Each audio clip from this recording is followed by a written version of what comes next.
I'm Asa Holliman. I'm with a fireman in the United States Coast Guard. I will say Coast Guard is a very tight culture.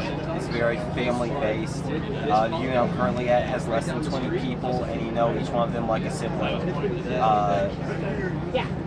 Best advice I can give to you is talk to every branch. Find the one that speaks to you. The Coast Guard spoke to me on a personal level because it was a search and rescue based branch, and I did search and rescue as a civilian, and I really liked saving lives, so I decided to join the Coast Guard because it gave me the best opportunity to do that.